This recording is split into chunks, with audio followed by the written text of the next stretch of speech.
자, 이동관 방통위가 98일간 저지른 언론 장악의 폭주 일지를 한 번에 정리를 해봤습니다. 자, 2인 체제로 36건의 의결을 강행했고요.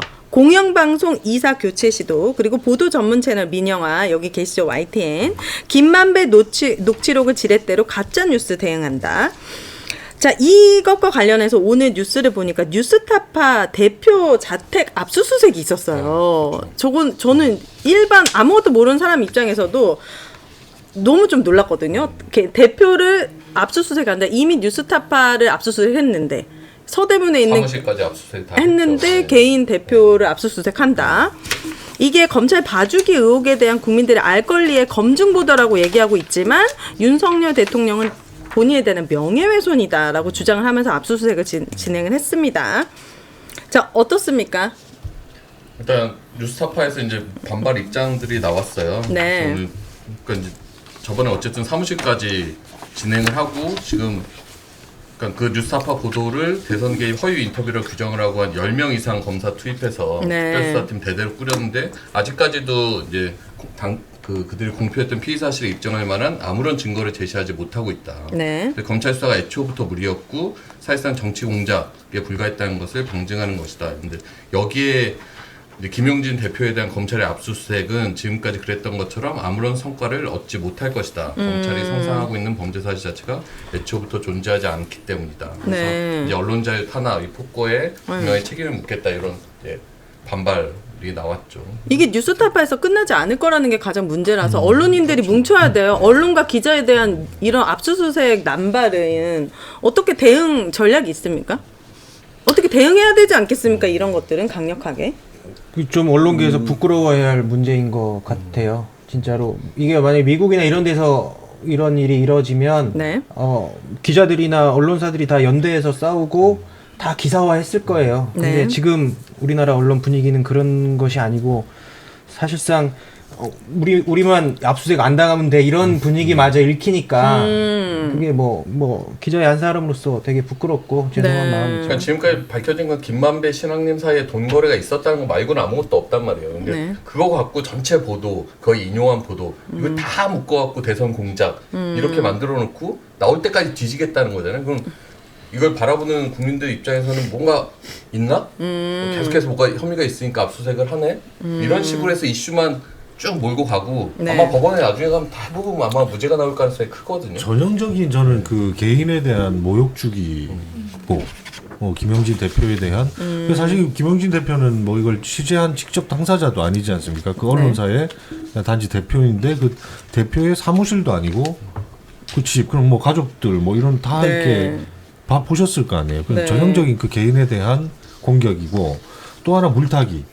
오늘 김홍일이 사실 오늘 지명됐거든요, 오전에. 그러면서 비슷한 시기에 이렇게 동시에 들어가는 거잖아요. 그러면서 또 일종의 보수 언론 쪽에서는 김홍일 미화에 대한 이런 막 기사들이 쏟아져 나오고 또 동시에 뉴스타파는 오히려 이런 것들이 더 악마화시키는 문화일보가 얘기했다는 뭐 그런 프레임으로 봐야 될지 않을까. 공직자에 대한 명예훼손으로 벌어지는 일들이 저희 시민들한테 끼친 피해가 너무 어마어마해요. 그래서 그 두 개의 무게를 재보면 정말 한쪽으로 기울어질 수밖에 없고, 그다음에 저는 명예훼손으로 이런 일들이 벌어진다는 것 자체가 좀 이해가 안 가거든요.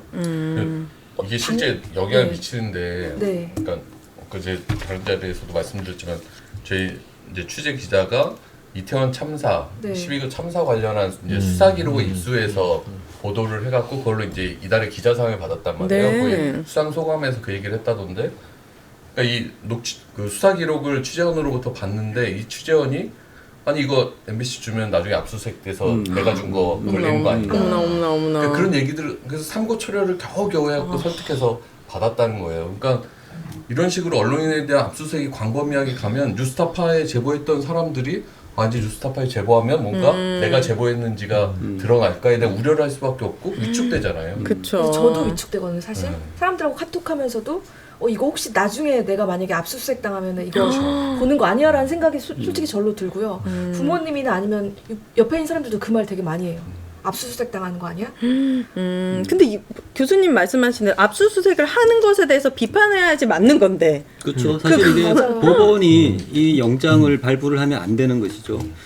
검사가 아마 설득을 잘할 수 있을 것 같아요. 그렇지만 이제 법원이 지켜야 될 건 뭐냐면요. 언론의 자유라는 것은 법원이 지켜줘야 되거든요.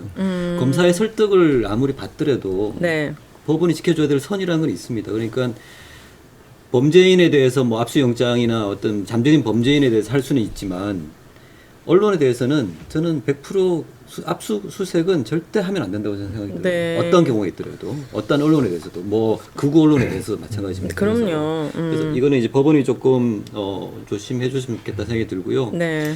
되게 말씀들이 되게 정확한 게 되게 통치하기 좋은 상태는 아무런 통치할 필요를 못 느낄 때라고 그래요. 알아서 지금 스스로 검열을 하고 있잖아요. 기자들도 이제 그렇고 일반인들도 그렇고 얼마 전에는 일반인 세탁소 이런 것들도 압수수색을 했다고 그러잖아요. 그래서 지금 굉장히 세탁소요? 사실은 모두가 세탁소를 왜? 그런 걸 세탁소를 왜 압수수색을 해요? 그 이재명 그 김혜경 씨 법화 그 관련해서 세탁소를요? 그러니까 법카를 어디 썼는지 이렇게 찾아다니면서 지금 식당과 그래서 이제 일반 가게도 압수수색을 하고 있다는 이야기가 나왔던 것 같아요. 지금 김동연 그 지사님께서 관련된 놈입니다. 내 아내가 아닌데 그리고 심지어 내가 여기 집무실도 그때 집무실도 아닌데 와가지고 이번에 새로 산 컴퓨터 계속 압수수색하고 이 업무가 마비다. 이거 이래도 되느냐. 그래서 그 기자의 질문이 잘못된 거예요. 그 기자가 뭐라고 했냐면요.